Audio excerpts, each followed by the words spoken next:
Hello and welcome to the TMC Newsroom. Thanks for watching. My name is Rich Tehrani. We're here in San Jose, and on our program today is Charles Kenmore, who is the president and CEO of Anda Networks. Hi. Hi, Rich. Thanks for having me. Appreciate being here. Thanks for coming to the set, and I was hoping that we could talk a little bit about your company and what's happening. Please do. Well, Anda Networks, as you know, is a significant provider of access networks for carrier-class Ethernet business products and carrier-class products for mobile backhaul. And mobile backhaul is becoming an increasingly important area as the carriers are deploying 3G and 4G LTE networks, which basically are offering video, rich media based on video. So how are you assisting the companies that you're working with in terms of providing them with greater bandwidth to base stations? What exactly are you doing for them? Right, it's really greater access to that bandwidth. That, as you well know, that for the 2.5 generation, let's call it generation GPRS, and to some extent 3G, these have been point-and-click opportunities. The traffic is deterministic, which basically means you can predict between 10 and 2 p.m. is peak busy hour usage, and you can do your modeling for your network capacity with that knowledge. Now you add LTE. LTE is rich media. It's primarily, but not exclusively, video. It can be a high-fidelity audio. And it's non-deterministic. And what that means is, you know, when does a rich media event happen? Well, tell me, when does Sully Sullenberger crash his plane in the in the Hudson River? When does the stock market have some major blips associated, systemic blips associated with it, which cause stock prices to vary precipitously? They happen when they happen, and you don't know what time of day or what day they're going to happen. Secondly, you add to it is mobility, is that those folks both sending information from the platforms and receiving information from the platforms are not fixed, they're moving around. And that's what's creating this problem that Ralph de la Vega has been very articulate about, the VP of Technology, CTO at ATT, where he's kind of said that 4% of the smartphone users are at peak consuming 40% of the bandwidth in the network. Guilty as charged. Guilty as charged. That's the setup of the problem. Now, what is it that we're trying to do?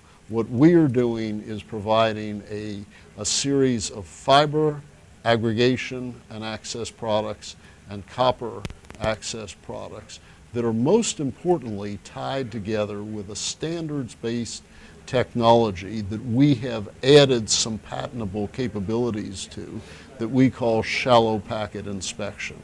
And shallow packet inspection basically permits a carrier and to offer service level deliveries to their customer base, assure service level deliveries to their customer base, real time, inline, non-intrusively, and without compromising customer data or security. We're doing it at the layer 2, layer 3 level.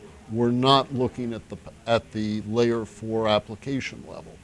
So this is really a play on the deep packet inspection, which is quite intrusive and really goes down to the deep packet. So you're not, that's the reason for calling it shallow, right? Exactly right. With deep packet inspection, you have some of the same capabilities we have, but the disadvantage is you're able to know what the customer's application is, and some folks are not comfortable with that. Sure. And secondly, on rare but not zero occasions, since you're looking at customer data, you randomly may be looking at a customer packet that has account information for a bank, hospital information, or government information, and that which would is run not afoul acceptable. of compliance, with compliance issues, right? It runs afoul of several issues, both civil and legal. We are inserting an ANDA data packet into the network. So what the carrier is looking at is it's in the flow and in the subflow, but we're not looking at the customer information. We're actually looking at an ANDA packet that's sitting right in the flow of customer data.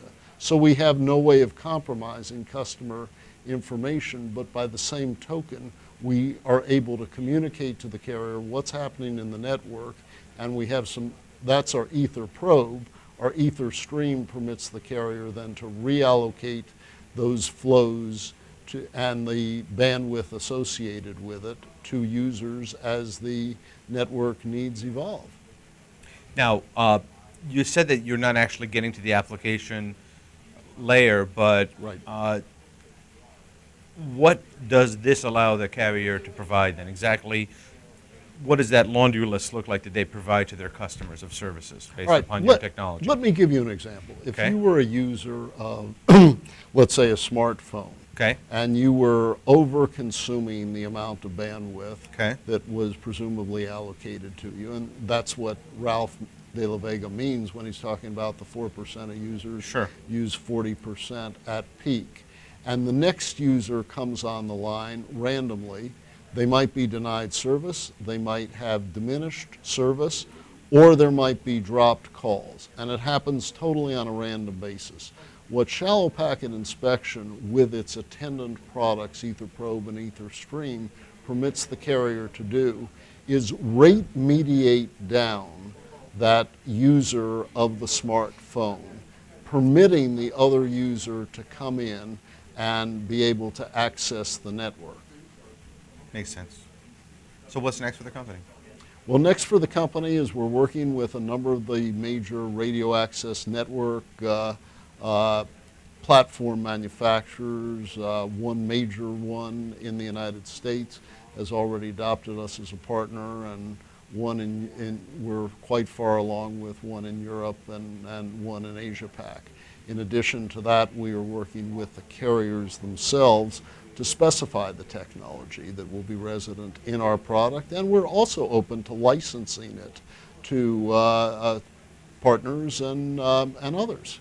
That's fantastic. Well, thanks so much for your time today and being on the program.